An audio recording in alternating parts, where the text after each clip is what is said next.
Economy के बड़े बुरे हालात हैं जी। इस वक्त मेरे सामने जो सबसे क्रेडिबल इकोनॉमिक्स को डील करता हुआ फाइनेंशियल टाइम्स है, उसकी खबरें मौजूद हैं। और उससे भी पहले पाकिस्तान में जो है एक दिन के अंदर 24 से 25 रुपए डॉलर जो है वो बढ़ गया है। और ये तब हुआ है, ओवरनाइट हुआ है, मतलब ओवरनाइट का ओवर आवर्स हुआ है। 7 रुपये बढ़ा, फिर 12 बढ़ा, फिर क्लोज हुआ 24-25 पे जाके। बरतानवी जरीदा फाइनेंशियल टाइम्स जो है उसने बड़ी अलार्मिंग सिचुएशन बताई है पाकिस्तान की। उन्होंने लिखा है कि पाकिस्तानी मीशत को दिवालिया होने का ख़तरा है, ज़र मुबादला की शदीद किल्लत है, कारोबार जारी रखना मुश्किल हुआ है।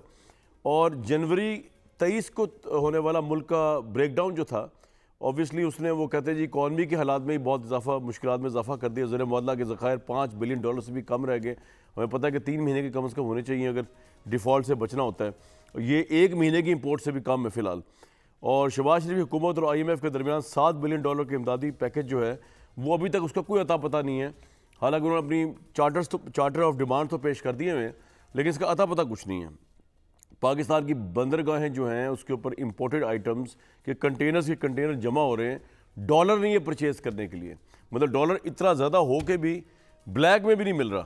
तो डॉलर नहीं है, इंपोर्टेड आइटम्स पे ऑफ नहीं हो रही, उससे बिजनेस का पूरा फ्लो जो है ब्रेकडाउन हो रहा है। दूसरी तरफ जो है पाकिस्तान में इस वक्त 2 अहम तरीन सूबे, चले KP की तो खैर है, वहाँ तो मिचुअल उससे सारा कुछ चल रहा है। पंजाब जैसी जगह जो है वहाँ पे एक फ्रेजाइल पॉलिटिकल सिचुएशन है, एक अनसर्टेनिटी है। यानी वो निगरान हुकूमत जिसके आने के बाद पता होता है कि एग्जैक्टली 90 दिन बाद क्या होने वाला है। आज ये भी नहीं पता, अभी तक ये भी डेट नहीं आई कि इलेक्शन होना भी है 90 डेज़ बाद या नहीं होना। मेरे साथ जो है मेरे फेवरेट मुनीफ फारूक साहब मौजूद है। मुनीफ भाई बहुत मोस्ट वेलकम। पहली दफ़ा आई थिंक मेरे साथ है ना।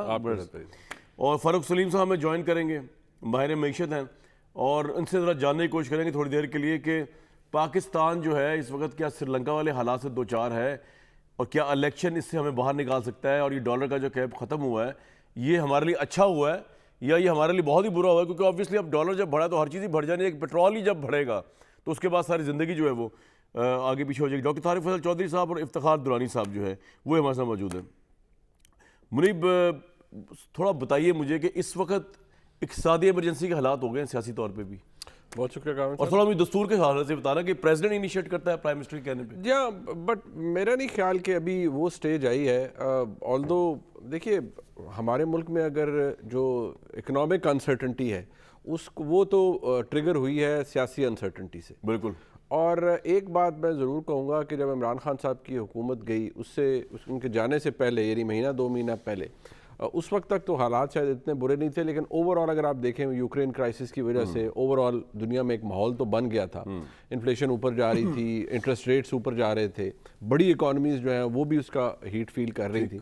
लेकिन यहाँ पाकिस्तान के अंदर जो मैं समझता हूँ कि इस हुकूमत के आने के बाद अब ये किसी को ब्लेम नहीं कर सकते। PDM के आने के बाद, PDM की हुकूमत के आने, अब ये इसलिए ब्लेम नहीं कर सकते कि पाकिस्तान तहरीक इंसाफ को हर कोई कहता रहा होगा, देखिए जी आपने इतने फाइनेंस मिनिस्टर चेंज किए, आप असद उमर साहब को लाए, पोस्टर बॉय थे आपके, बुरी तरह फेल हुए, फिर आप हफीज़ शेख साहब को लाए, फिर आप शौकत तरीन साहब को लाए।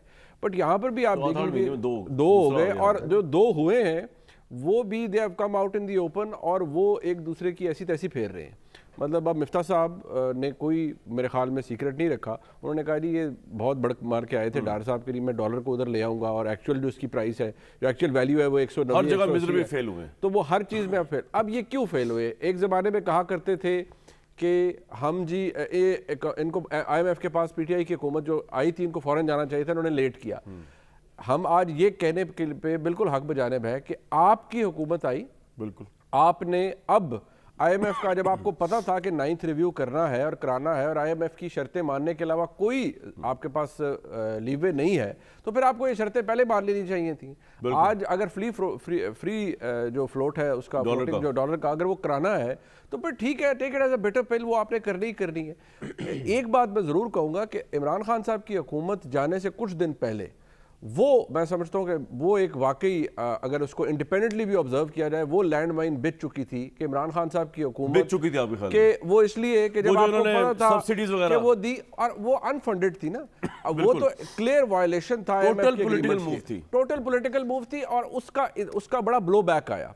IMF के साथ आपका बड़ा ब्लो बैक आया, दोबारा से चीज़ें स्टिचअप करनी पड़ी, रही सही कसर। फिर वो एक तरफ मिफ्ता इस्माइल साहब और एक तरफ डार साहब, दोनों मोहतरम है, लेकिन उन्होंने ये बता दीजिए कि ये इस वक्त जो इमरान खान साहब का ये डिसीजन है जो उनकी पार्टी के साथ हो रहा है, उस पर बाद में आऊँगा मैं, लेकिन क्या इलेक्शन एक्चुअली तो हमें पता होना चाहिए ना कि ये निगरान सेटअप है, 90 डेज में इलेक्शन होंगे, अभी तक उसकी डेट का भी नहीं पता। अनसर्टनिटी बढ़ी है इमरान खान के डिसीजन से इकॉनमी को और पॉलिटिक्स को लेके, या आप कह रहे हैं ठीक जा रहा है, अभी इलेक्शन की डेट भी आ जाएगी, इलेक्शन भी हो जाएगा, सब कुछ ठीक हो जाएगा? देखिए, अगर हम बिल्कुल बुक की बात करें, बाय द बुक हर चीज़ चले, तो फिर तो कोई ऑप्शन ही नहीं है ना, 90 दिन के अंदर इंतखाबात होने ही होने हैं। लेकिन आपको पता है ग्राउंड पे क्या हो रहा है? ग्राउंड पे मुझे अनफॉर्चुनेटली इस वक्त हालात कुछ मुख्तलिफ नज़र आ रहे हैं, कम से कम पंजाब के हवाले से। ठीक। और उसकी एक वजह यह भी है कि इमरान खान साहब को उनके जो करीबी रुफ़का है, अब जैसे परवेज़ इलाही साहब की उनके साथ एक बड़ी वो बॉन्डिंग है, उन्होंने खलवत में जलवत में इस बात के बहुत सारे खैर अब गवाह भी मौजूद है, उन्होंने कहा कि ये होगा और आप एक फर्दर टर्मोइल के अंदर अब ले जाएंगे। आज भी क्या सुनवा दें जरा लोगों को। जी हाँ, बिल्कुल। और अब्बास साहब ने जवाब बड़ा गजब का दिया है, सुनवा दें जी जरा, क्योंकि और फर्क सलीम साहब को जनाब वेट कर रहे हैं, उनका माहिर मईशत है। मैं चाह रहा था कि बजाय मुनीब साहब से मईशत का सवाल उनसे स्टार्ट करें, लेकिन वो पता नहीं किधर है वो इस वक्त।